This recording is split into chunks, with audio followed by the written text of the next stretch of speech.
Hunter Quarian, Trevor Hayes, Caleb Blanche, Dylan Gould, Drew Delaney, Owen Wilkins, Carter Mitchell, Isaac Bernard, and Jordan Blanche.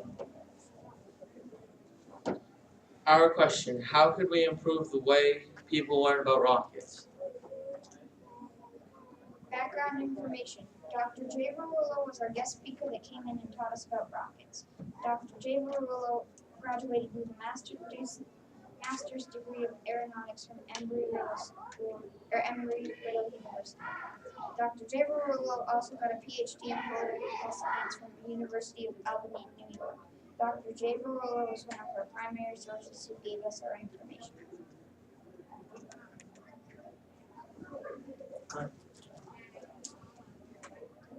These next few slides are information that Dr. J. Verullo provided us.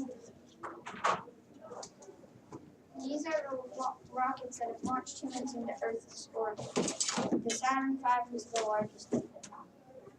Okay. This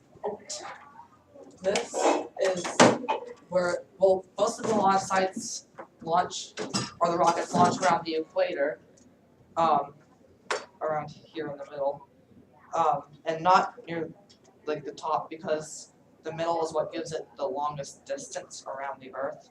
Whereas if you were to launch it up here, it wouldn't be going as far.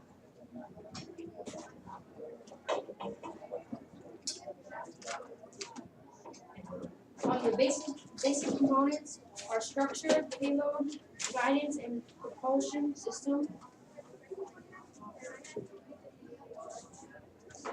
These are the paveway rockets that were used. These are the atmosphere guidance systems non-fin. There is two different types of propellants. There's a solid and a liquid. We used a solid in our rocket. The innovation solution, we made an altimeter, and an altimeter is a device that helps you measure the height of how high a rocket went up. Our design is very innovative because no one made a gun shaped exactly like that one. They made one that kind of looks like a pistol, but ours is different from that. It has a wider view because it's easier to sight in with a giant PVC pipe, and it's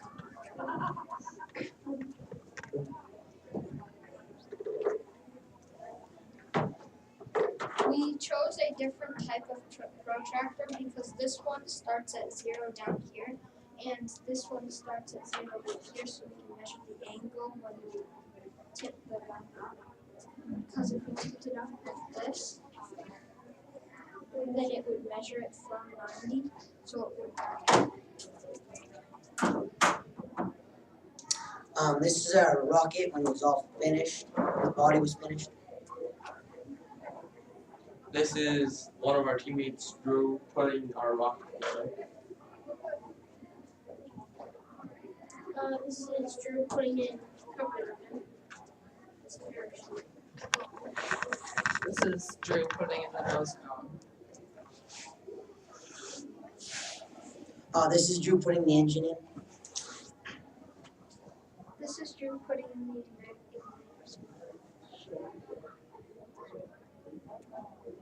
This is Drew putting in the igniter stopper.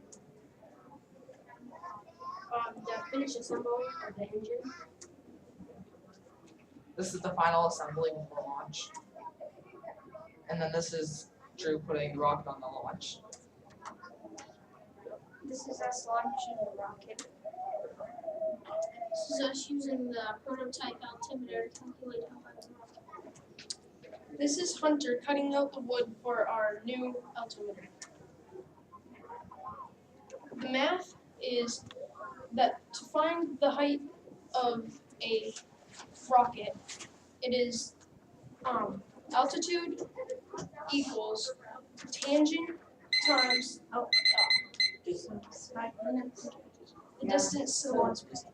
So you have to stop, and then we're going to ask you questions. Yeah. Yeah. That's the last one. Okay. Pretty good timing. It's like, So you have make your rocket, right? Yep. Yeah. And then you learn it from Dr. J. Yep. Yeah. Did he give you any comment about the rocket that you have built? Don't think so. So you did not show him your Well, he was there when we Oh, launched it. He thought it was pretty good. And why did you decide to study rockets? Well, yeah, we all like made a list. Yeah. Okay. Which Who did you share your findings with? We shared this, we did a community night as a school, so all the teams could go and share their project to the community, so parents and friends and family could come in. and then they would ask us questions and if we could answer them. So one of the things you changed was the protractor you used, right? Yes. Yeah. But the one, I'm curious, the plastic one that sort of exists, what type of protractor type thing do they have there to measure the They angle? have on this one. Yeah, If you hold the button and it rotates, and when you want to stop, it stops it on there. And this okay, one only goes up to 70, and ours 75. goes up to 90. Yeah, 90. okay. And also a flaw is that it wiggles back and forth. So if you stop it, you might not get an accurate description of how high it is. And yours is fixed? Yes. And how high did your rocket? What did you figure out? 30. What did you come It up was with? well, our rocket went 300. Oh, 131 feet, 130. but we rounded it to 131. Can you briefly describe how you launch your rocket? Did you put it in that tube there? we Well, have, we have Yeah. we have a launch pad too. it's not the right one. We had to take it apart so it could fit. Right. Yeah, we And put that like a goes there. little thing. Yeah. Then this And was, then, wait, where's the other? Oh, Where's our that's- rocket with all the meters? They're all right there. Well, we used the A battery, the A motor, Mhm. which is the least. smallest. Yeah. The least amount of gunpowder in there. Otherwise the rocket would blow up. And then B is the second most, and then C is the first. The C is the biggest one. This is the one that we use. Yes, okay, I see. And then how is it related with the angle? You have the last line there with the angle. Because the angles in a triangle, they all equal 180. So if you're at a 90-degree angle with you and the launcher, so the other angles, if it was the exact distance, would be 45.